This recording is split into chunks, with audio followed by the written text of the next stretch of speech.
Pria ini membawa anaknya ke restoran ayam goreng, mengambil minyak goreng bekas. Apakah si pegawai menyuruhnya untuk membawanya pulang? Ia melihat si pegawai. Anaknya tidak belajar dengan baik. Cairan ini adalah sisa yang sudah disaring. Tambaknya sodium dan bisa diubah menjadi biodiesel. Apakah bisa dipakai pada truk? Mereka berdua bersiap pergi.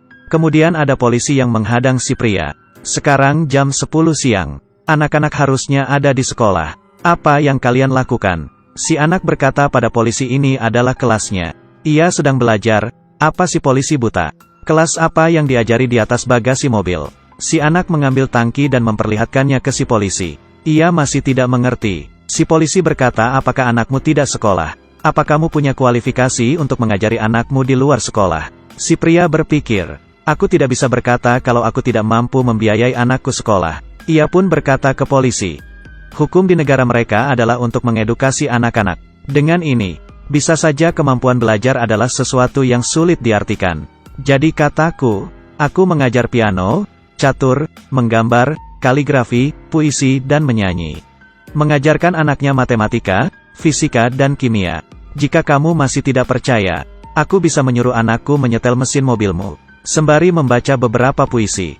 Si anak melihat tagihan dari bank di mobil dan berpikir, apa-apaan ini? Ada masalah apa? Polisi ini seperti ini sangat langka, tapi tidak ada yang bisa ia lakukan. Dan melepaskan si pria. Si pria adalah peneliti yang cinta terhadap negaranya. Membuat beberapa penemuan yang sulit dimengerti. Pembuat es yang tidak menimbulkan sampah. Ia memamerkan penemuannya ke anaknya. Si anak dapat menggunakan kulkas. Dan menggunakan api untuk membuat es. Kreasi yang unik. Si pria mengetes. Bagaimana cara menggunakan kulkas jika tidak ada listrik? Ia dapat menggunakan teknologi ini di negara yang terbelakang, agar orang lokal menjadi sponsor makanan. Ketika sudah menerbitkan paten, maka mereka bisa mendirikan kantor. Si anak menghargai dirinya sebagai ayah yang baik. Ia menciptakannya sendiri. Ia masih khawatir dengan daerah miskin tanpa listrik. Cepat bekerja atau kamu akan melewatkan makan malam. Si pria datang dan belajar di peternakan. Ia adalah seorang yang suka belajar. Selain belajar bahasa Spanyol dengan orang imigran, ia juga suka pergi bersekolah, apalagi ketika bosnya memberi gaji. Ia belajar kode dari brankas. Mengingatnya di dalam hatinya, ketika setelah pulang kerja, istrinya mendapat surat dari kantor paten. Si pria membuka suratnya, kemudian mereka semua. Paten. Tidak ada persetujuan bagi keluarga yang tidak memiliki cukup uang. Malam harinya istrinya kebingungan.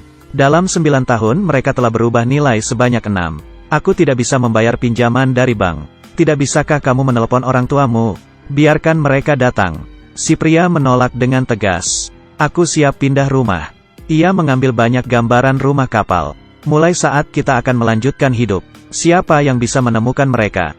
Mereka mendengar pikiran si pria. Pada dasarnya ia modal nekat saja. Terkena muka si pria. Tapi ia bukan orang biasa. Ia akan setuju dengan ide si pria. Dan ia harus menyelesaikan permasalahan rumah kapal. Si pria menemukan pemilik peternakan. Ia ingin menjual paten pembuat es dengan api. Tapi si bos itu tidak mau. Aku bisa mendengarkan ocehanmu. Tapi itu hanya membuatmu khawatir saja. Si pria membawa anaknya pulang. Ada mobil yang mengikuti mereka. Si pria berbelok ke tempat pembuangan sampah dan sembunyi. Si anak mengikuti mobil itu. Ia berpikir bank datang untuk menagih hutang. Tapi si pria tidak berpikir demikian. Orang bank tidak akan mengikuti sampai ke tempat pembuangan sampah.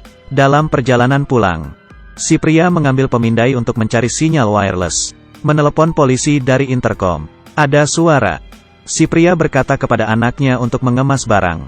Seperti tiap kali mereka melarikan diri. Semua agen polisi menerima pesan itu. Seperti musuh dan langsung mengarah ke rumah si pria. Mereka berdua kembali, menyuruh istrinya berkemas. Mereka di sini. Walau kita sudah sembunyi dengan baik, bagaimana cara mereka ketahuan walau tidak menggunakan handphone? Si wanita teringat ulang tahun ibunya kemarin. Ia menelepon ke rumah. Pastilah telepon rumah orang tuanya yang disadap. Sekarang tidak ada gunanya berdebat. Si pria berkata untuk membawa anak-anak pergi. Tunggu dirinya di motel. Ia akan menghampiri para polisi. Ketika si anak perempuan tahu mereka akan kabur lagi, ia pun marah. Ia tidak ingin tinggal di Tibet lagi. Ia memanfaatkan kelengahan ibunya untuk meninggalkan pesan. Istrinya hanya bisa membawa anak laki-lakinya pergi. Mereka berdua pergi dari rumah. melihat 5 mobil polisi menghampiri rumah mereka. Kali ini si pria berhasil mengalihkan perhatian para polisi. Ia kabur dan menaruh paku di jalan.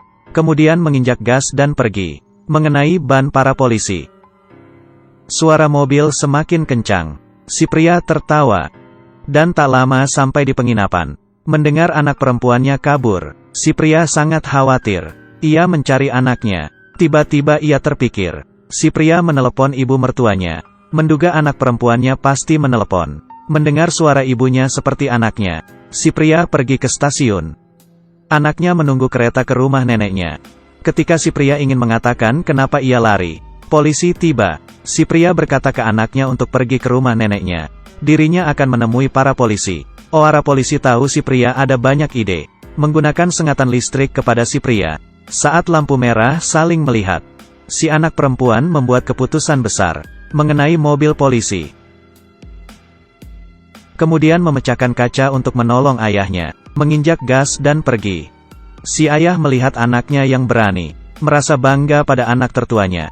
Film ini berjudul Mosquito Coast, menceritakan identitas dari si pria, tapi menurut sifat si pria, istrinya selalu percaya padanya. Ia akan menjadi seorang yang terkenal. Ada 8 episode di drama ini. Jika suka jangan lupa like dan follow untuk update setiap hari.